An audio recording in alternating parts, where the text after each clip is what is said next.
आज हम B second semester geography के पेपर ह्यूमन जियोग्राफी के 100 मोस्ट इम्पोर्टेंट एमसीक्यूज करने वाले हैं।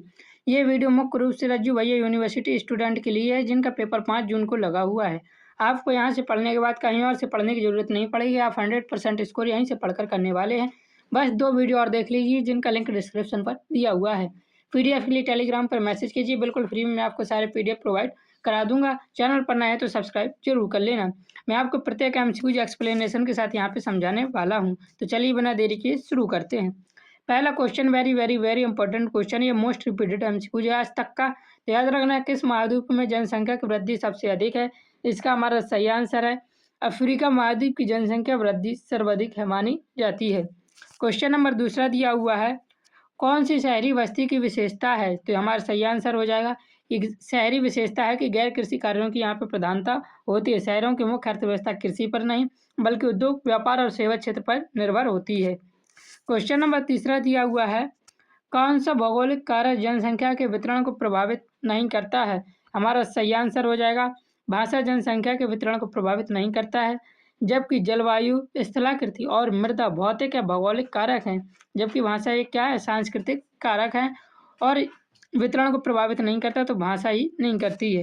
क्वेश्चन नंबर चौथा दिया हुआ है, कौन सा पलायन को बढ़ावा देने वाला कारक है? तो इसका हमारा सही आंसर हो जाएगा प्राकृतिक आपदा पलायन को बढ़ावा देने वाला कारक है। प्राकृतिक आपदाएं लोगों को घर छोड़ने पर क्या करती हैं, मजबूर करती हैं। क्वेश्चन नंबर 5वां हमारा दिया हुआ है, ग्रामीण बस्तियों का वृत्ताकार स्वरूप किसके पास पाया जाता है? Very very very important question है, ये भी हर साल रिपीट होने वाला क्वेश्चन है। इसका हमारा सही आंसर हो जाएगा वृत्ताकार स्वरूप ग्रामीण बस्तियों में सड़क किनारे नहीं होता, नदी किनारे नहीं होता, पहाड़ किनारे नहीं होता, तालाब किनारे पाया जाता है। लोग पानी की सुविधा के लिए तालाब या झील के चारों ओर घर बनाते हैं, जिससे बस्ती का आकार गोलाकार या वृत्ताकार हो जाता है।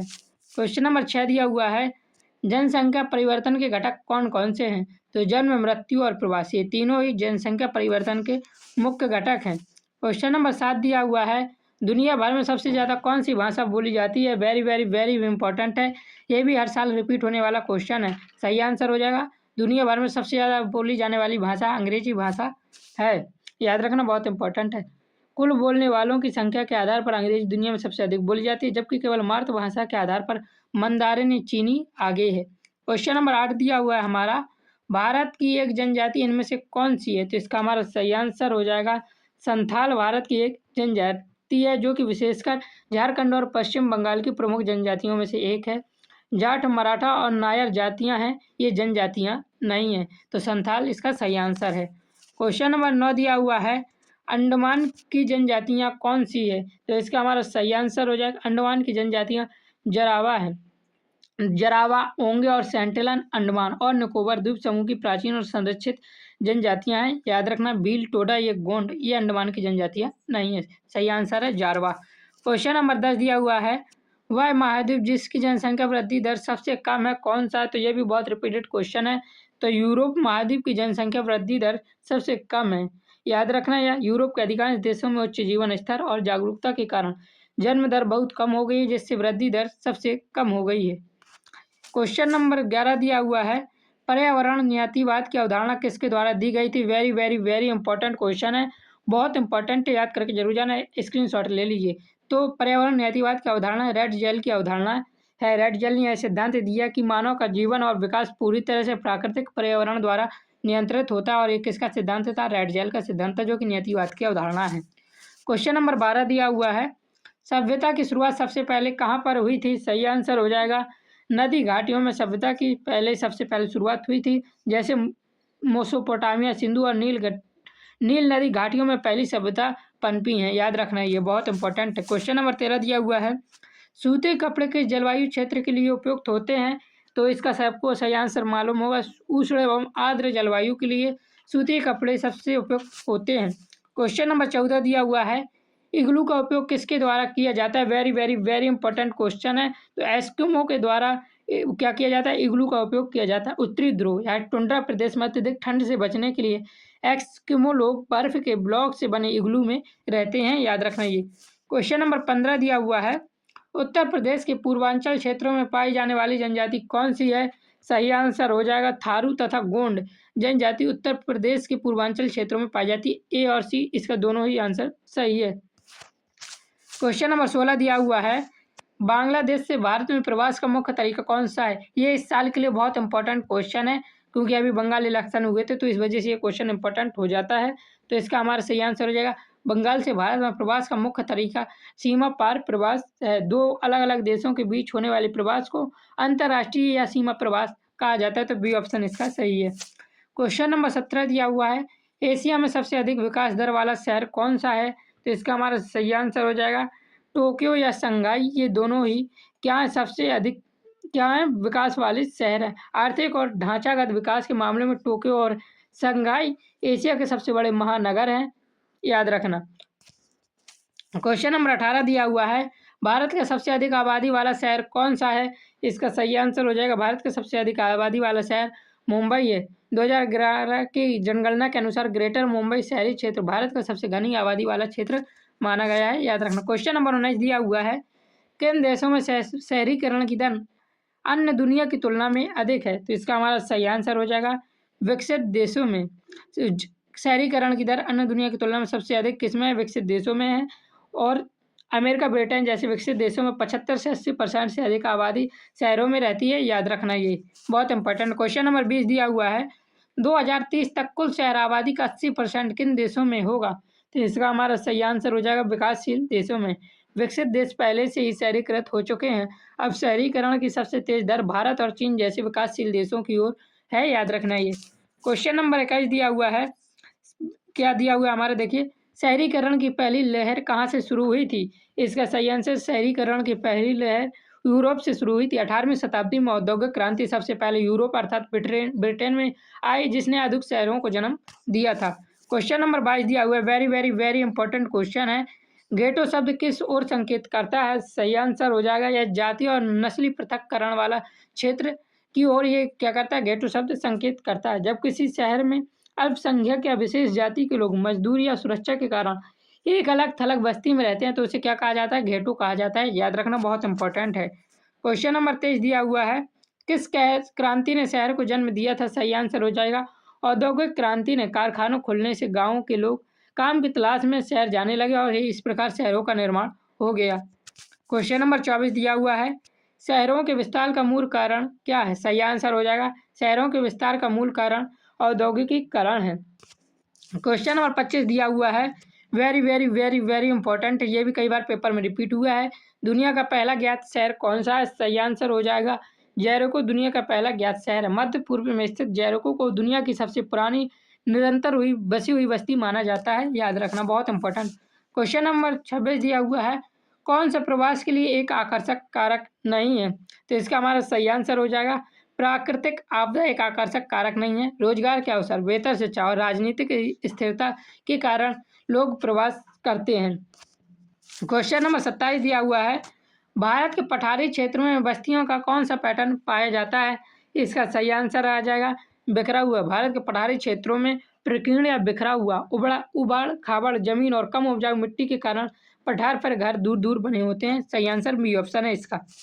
क्वेश्चन नंबर 28 दिया हुआ है, उत्तरी पूर्वी भारत की जनजातियां कौन सी हैं? सही आंसर हो जाएगा, इनको क्या कहते हैं? उत्तर पूर्वी भारत की जनजातियों को नागा जनजातियां कहते हैं। नागा जनजाति भारत के पूर्वोत्तर राज्य नागालैंड और उसके आसपास की निवास करती हैं।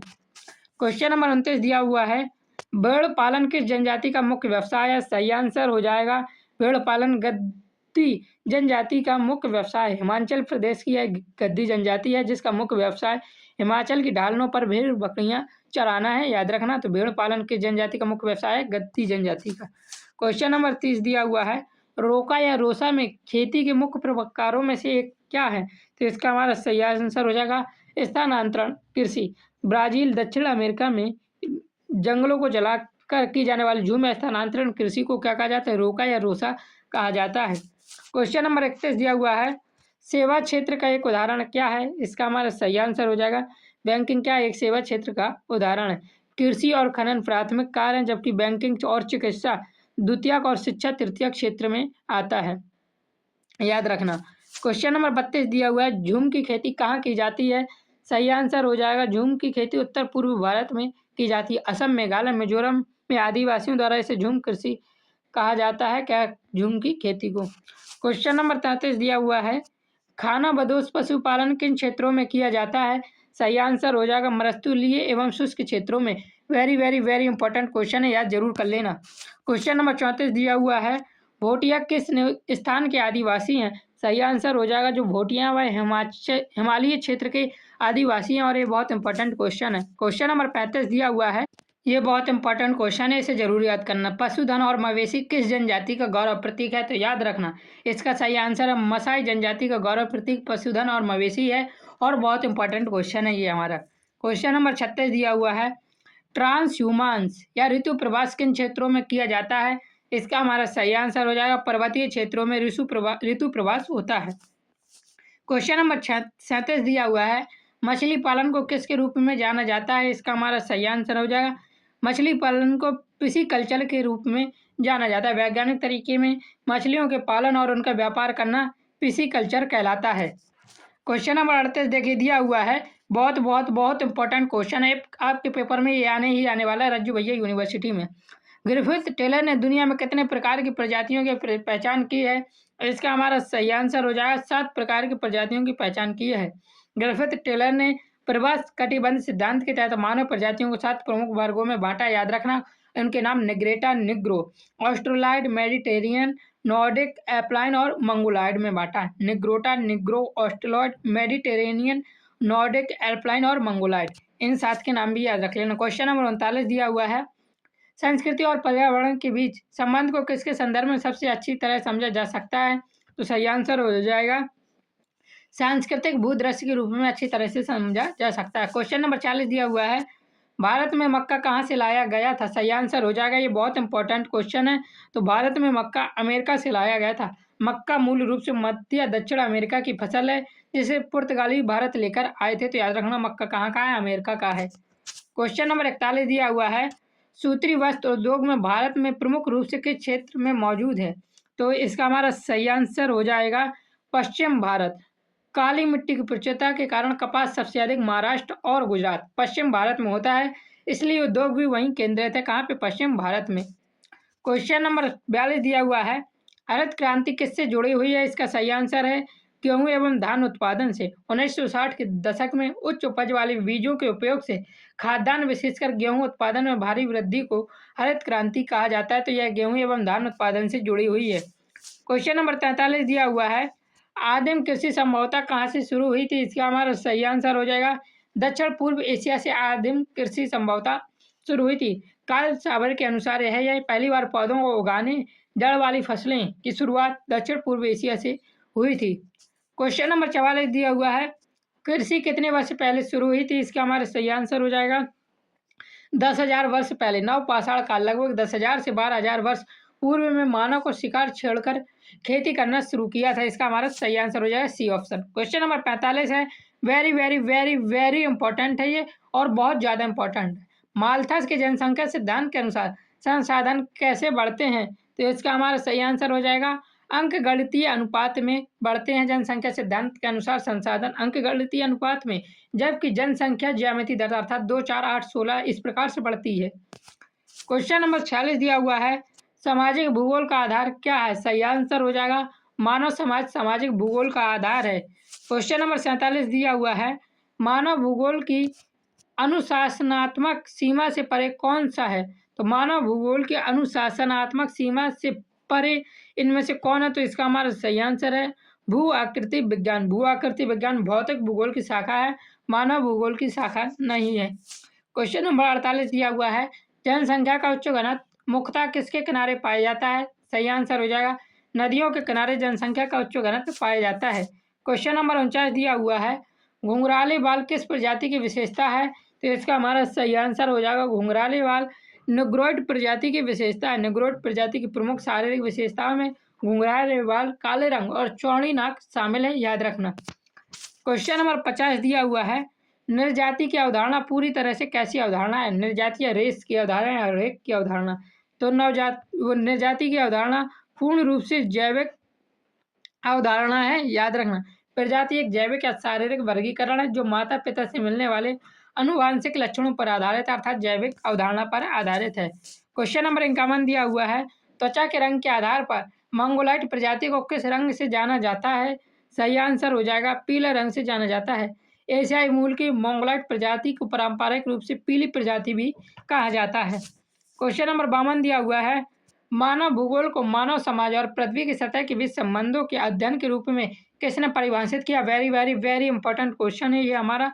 तो रेड जेल ने परिभाषित किया था मानव समाज और पृथ्वी की सतह के बीच संबंधों को मानव भूगोल में। क्वेश्चन नंबर 53 दिया हुआ है, very very very very important ये भी है, नवनियतिवाद शब्द किसने गढ़ा? तो इसका हमारा सही आंसर हो जाएगा ग्रिफिथ टेलर ने नियतिवाद और संभववाद के बीच का मार्ग समझाते हुए नवनियतिवाद का विचार दिया था। याद रखना बी ऑप्शन सही है इसका।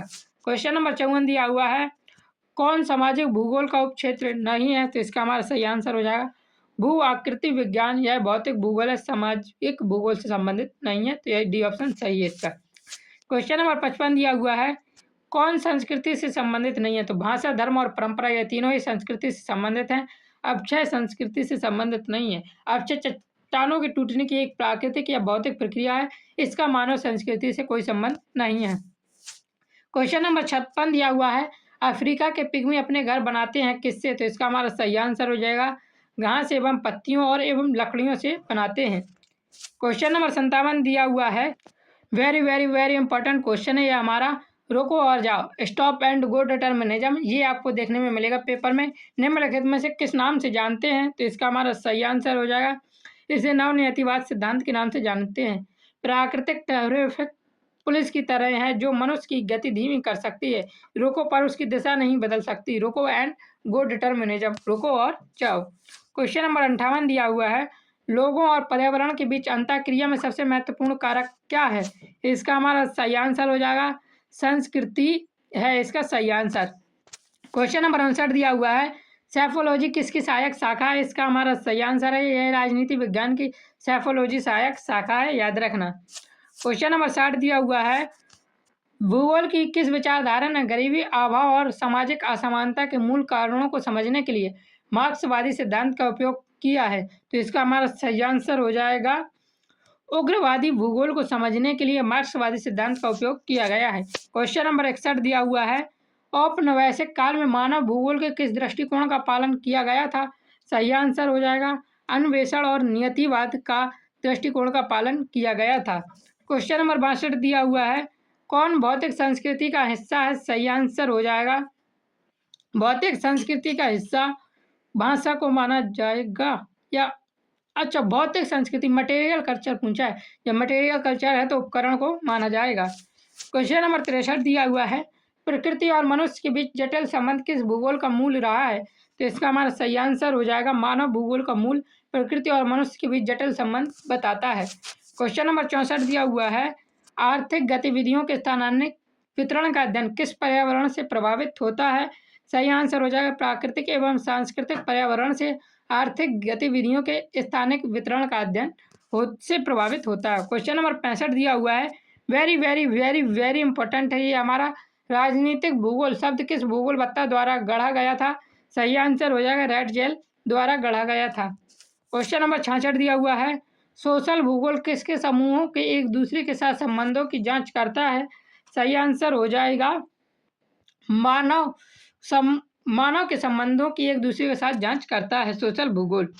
क्वेश्चन नंबर 67 दिया हुआ है, कस्बा, शहर, बस्तियां और सामाजिक कल्याण की अवधारणा सामाजिक भूगोल के किस प्रकार के विषय है?